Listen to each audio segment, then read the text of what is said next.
জলবায়ুর শব্দাবলী। জলবায়ু শিক্ষা হোক সবার জন্য।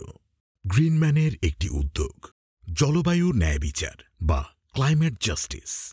জলবায়ু ন্যায়বিচার বা ক্লাইমেট জাস্টিস হল এমন একটি নীতি যা জলবায়ু পরিবর্তনের কারণে ক্ষতিগ্রস্ত জনগোষ্ঠীর প্রতি ন্যায়বিচার নিশ্চিত করে এবং পরিবেশগত ও সামাজিকভাবে টেকসই সমাধান খোঁজে। জলবায়ু পরিবর্তনের প্রভাব সবার ওপর সমানভাবে পড়ে না।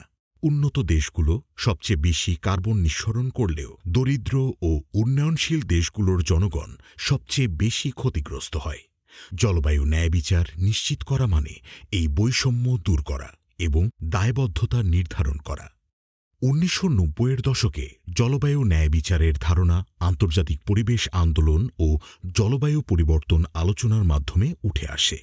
১৯৯২ সালের রিও সম্মেলন, ১৯৯৭ সালের কিয়োটো প্রোটোকল, ১৯৯৯ সালের পরিবেশবাদীদের আন্দোলন এবং ২০১৫ সালের প্যারিস চুক্তির আলোচনায় এটি গুরুত্ব পায়।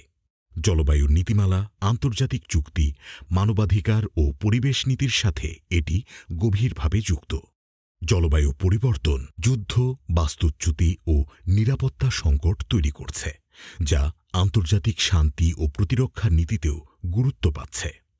জলবায়ু ন্যায়বিচারের মূলনীতি হল দায়িত্বশীলতা বা অ্যাকাউন্টেবিলিটি, যেখানে উন্নত দেশ ও বড় কোম্পানিগুলোর ক্ষতিপূরণ দেওয়ার বাধ্যবাধকতা রয়েছে।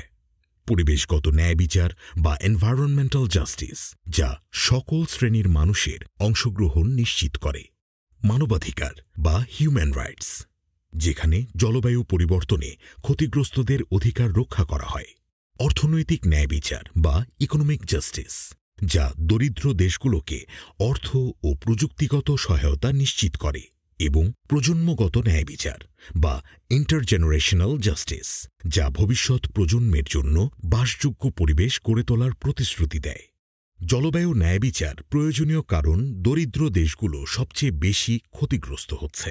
জলবায়ু অভিবাসীর সংখ্যা বাড়ছে এবং শিল্পোন্নত দেশগুলো বেশি কার্বন নিঃসরণ করলেও ক্ষতিপূরণ দিতে অনীহা দেখাচ্ছে।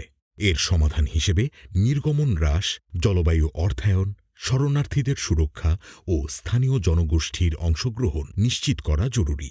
জলবায়ু ন্যায়বিচার নিশ্চিত করা মানে কেবল পরিবেশ রক্ষা নয়, বরং একটি ন্যায়সঙ্গত ও সমতাভিত্তিক বিশ্ব গড়ে তোলা।